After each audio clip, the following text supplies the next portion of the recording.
Warframe, a game that keeps popping up every now and then after many years due to Digital Extreme sticking with it and constantly throwing more into it. You've probably heard of it before, but couldn't get into it, maybe because of the in-game currency being so in your face, or the new player experience just not being all that great. Early game is fucking lit. The game has some scummy practices as far as time gating goes, but it was the repeated visits into the game with something new every time I came back that kept me interested.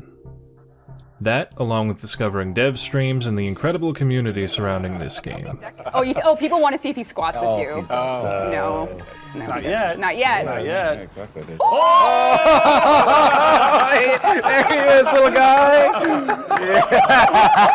DE gives a lot of care and attention to Warframe, and I think a lot of the player base can feel that. I don't know what happened in the story of Warframe. It's still going, it's unfinished at this time, but I remember thinking it was cool. Just I don't know what the fuck a Hunhow is, and some guy named Ballas has a big arm. It's enjoyable, it's got its moments, it's totally playable without spending any money, and I think that's the real takeaway. There is a third-person space ninja shooter game with very smooth gameplay that is pretty damn fun that you can play its whole story for free. But what happens after that? As far as endgame goes, you kinda just do whatever. I chose to hunt down special weapon-specific modifiers called Rivens for a YouTuber, because I really like trading for some reason, and getting that extra bit of direction for what to trade for made the game a lot more interesting. Trading is an absolutely massive part of Warframe, because if you're gonna enjoy the game and experience all it has to offer, then you're gonna have to spend some of the in-game currency, called Platinum, one way or another.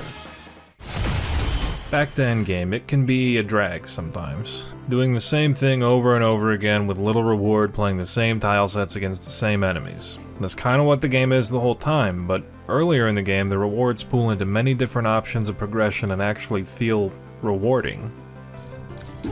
By the time you've reached endgame, you have so many different ways of generating plat that you might find yourself choosing to farm plat itself than farm whatever new item you're after, and it's difficult to say this is a valid complaint because it's just an optional way of approaching the game and I can't think of an easy way to fix it. Just my personal thought is that it's kind of a weird limiting thing on how much enjoyment you can get out of endgame.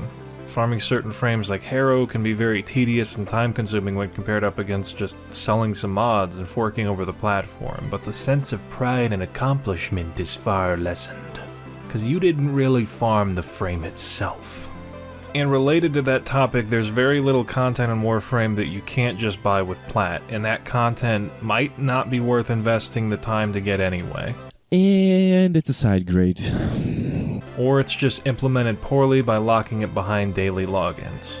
I think Plague Star is a good example where I don't think the time gating is all that annoying, and it gives players something to hope for in the future, and it gets them super hyped when it's finally coming back. I'm guessing very few Warframe players actually agree with me or have even experienced what I'm talking about here, but it is a pretty niche nitpick. I just thought I should say something about it.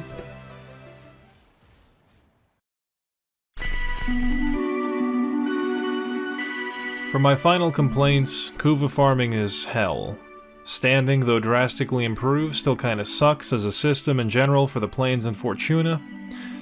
And scaling rewards don't exist for some reason?